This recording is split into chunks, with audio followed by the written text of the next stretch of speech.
This is my top for the EIPA work sample number 3 for a secondary setting in an English environment.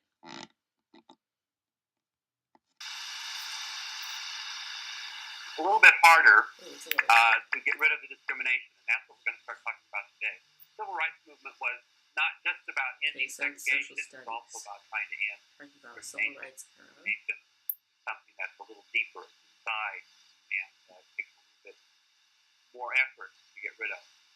Talks with his hands a lot. Here are two names and two stories that are part of the civil rights projector. That's kind of an older projector. Emmett Till and Rosa Parks. Who can tell me the story of Emmett Till? Not from your book, maybe you know the story.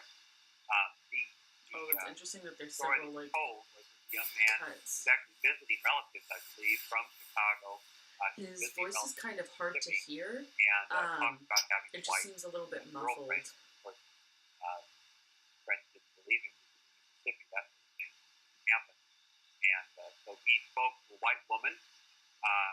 Speaking to a white woman, hard to hear. I really have to focus white person is really something that blacks in Mississippi just simply didn't do, did they? And so initiating this conversation with a white woman, she found very offensive. She went home and told her husband, and the man killed.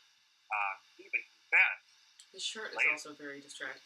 It's very all-white jury I don't know why I keep looking down and making eye contact. Or making eye contact with the shirt. I keep looking at his shirt, not making eye contact with it. But really all around the country. What made that so? What made it possible for people all over the country now to see this case, hear this case, be outraged by it? TV, right? Television played an important role. Oh, you mean the white guy confessed to the murder and they let him go?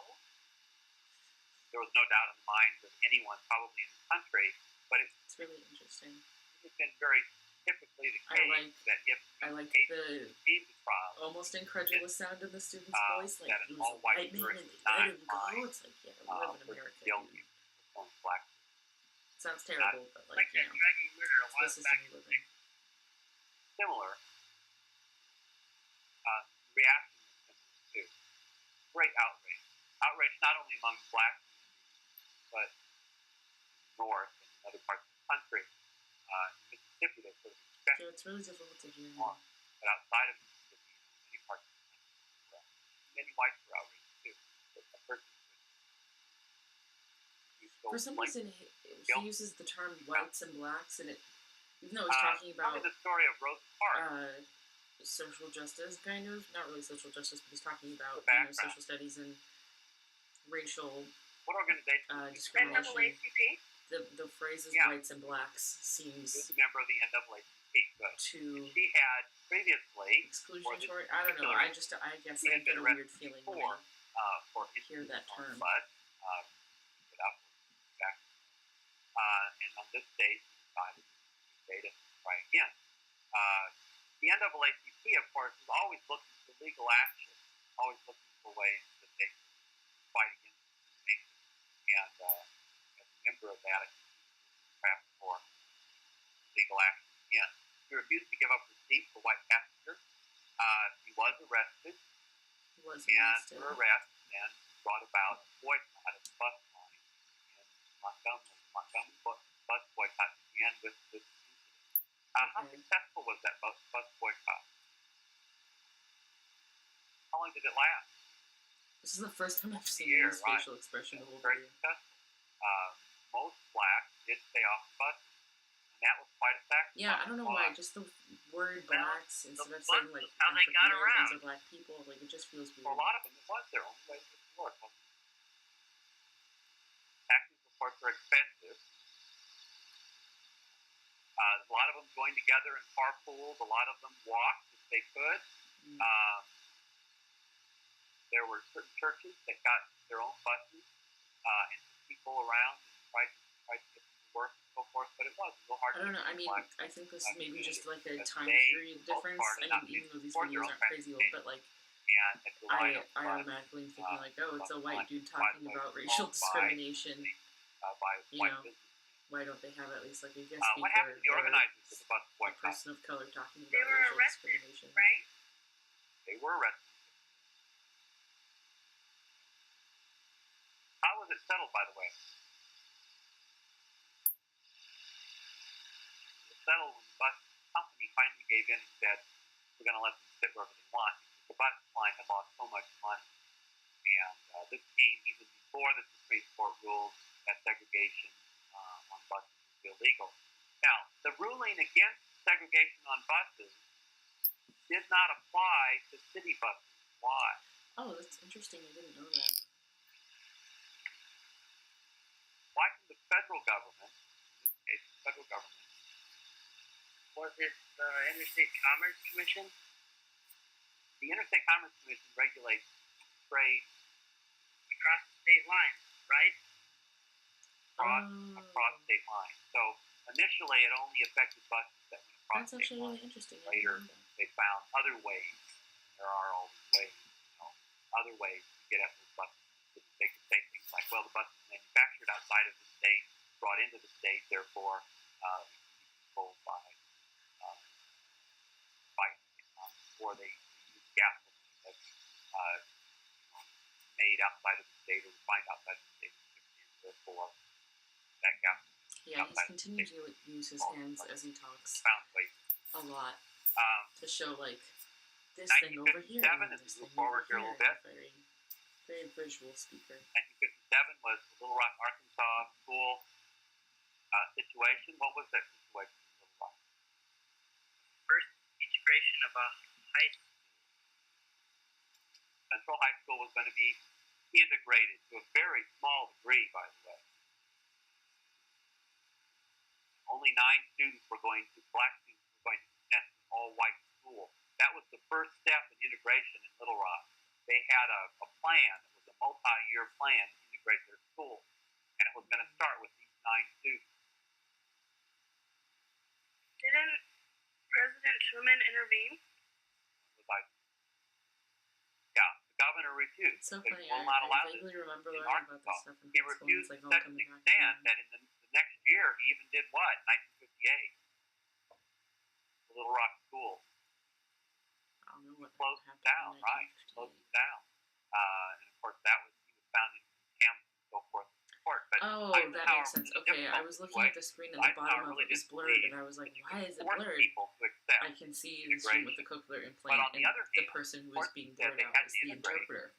That makes sense. And that was the law, and he was the president. And it's the president's job to do what?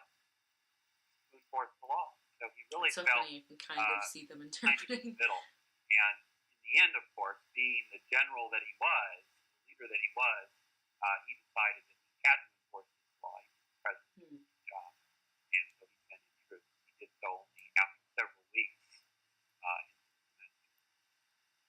Civil rights movement, of course, when we think of Dr. Martin Luther King, there are really 2 parts to the civil rights movement. There's this nonviolent sort of revolution that's going on. Oh, yeah. And then there's also the more violent side, which you saw in the film last week, and which we'll talk about later. Dr. Martin Luther King and James Lawson are 2 names that are at the top of the list when you are talking about the nonviolent revolution. Everyone knows, I guess, who Dr. Martin Luther King is, but who was James Lawson? What was his background? James Bosson? I might have to look that up because I did not catch that. Well, didn't he work in one of the big churches? Uh-oh. Video stopped.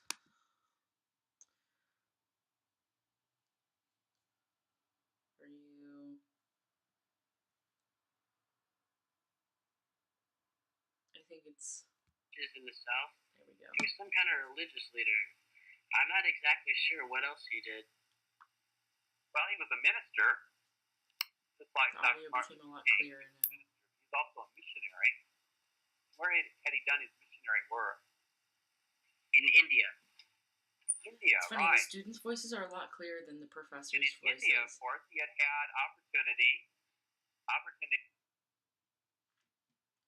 I don't know, there might be something wrong with the disc. It keeps freezing, or maybe... To learn about the nonviolent Civil disobedience preached by who? Okay, by Mahatma Gandhi.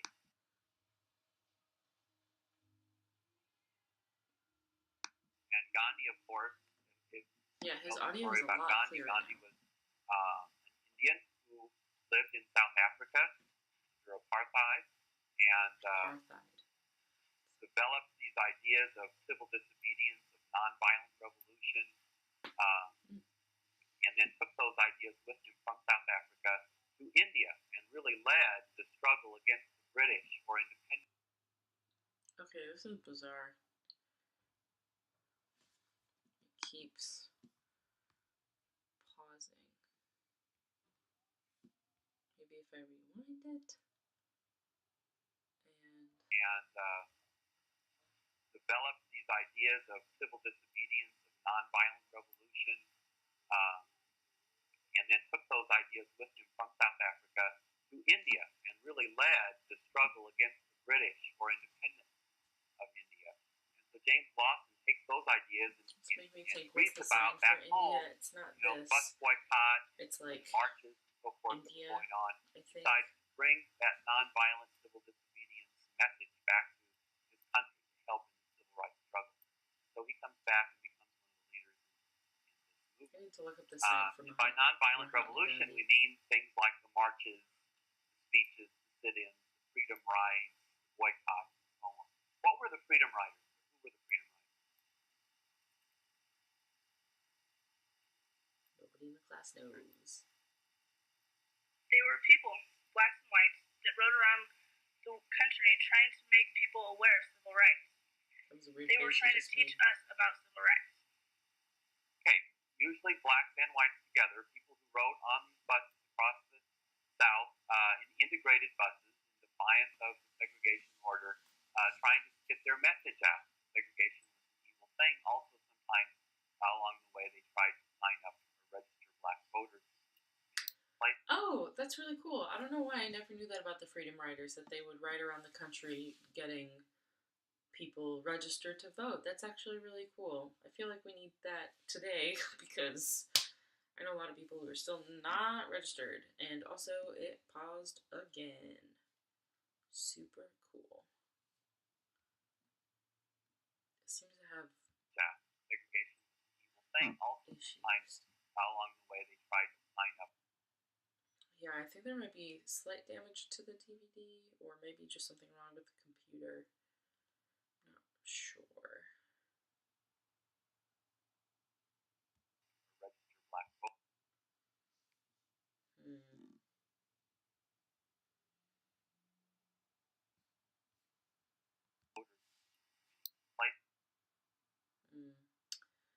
Alright, it is continued to pause. There's about 6 minutes left in the video. Their message was completely nonviolent.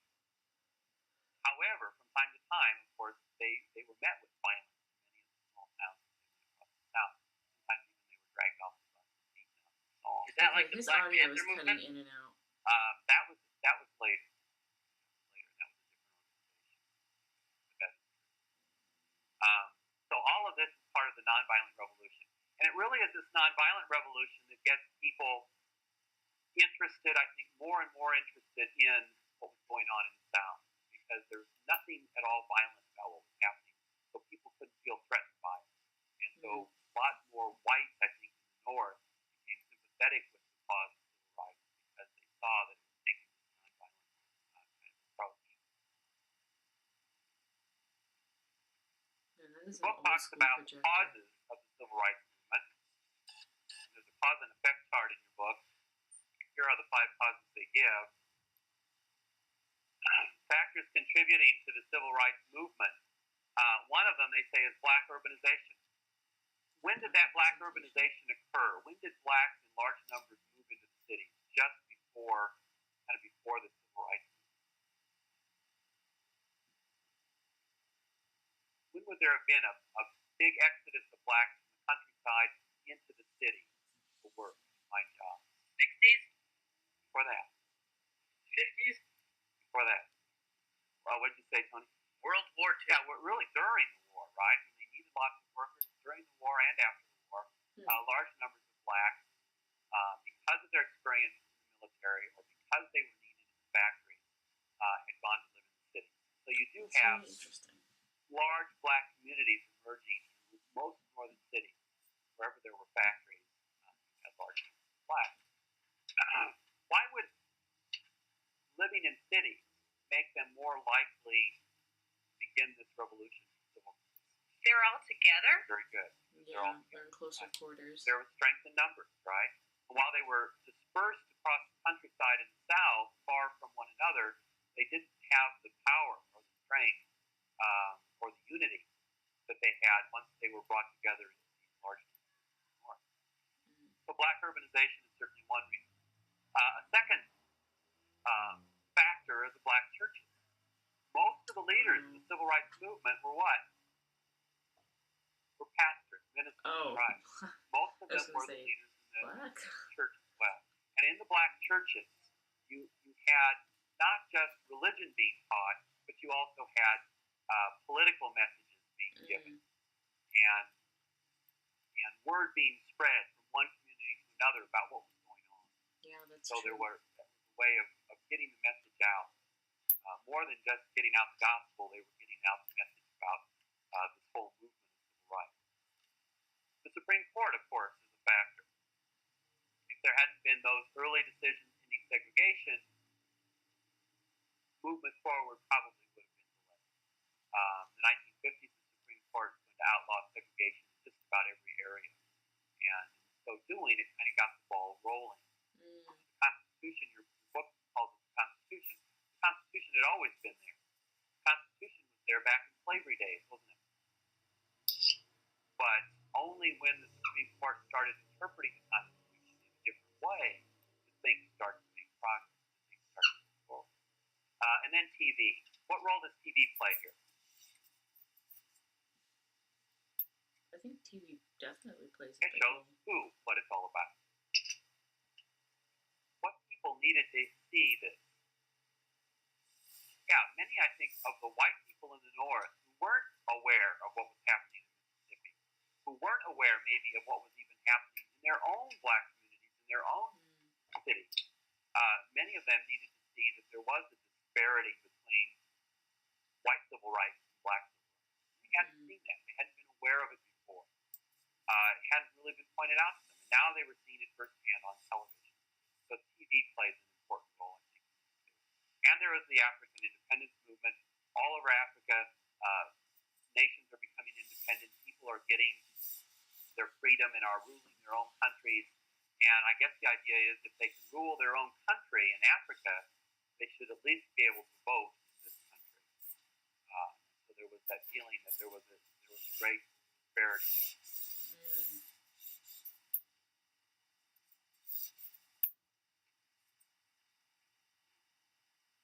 You read about the violence in Mississippi and Alabama in 1963, 1962 actually, 1963. Following that violence in those two states, President Kennedy proposed the Civil Rights Bill. This was in 1963. Forgot he did that.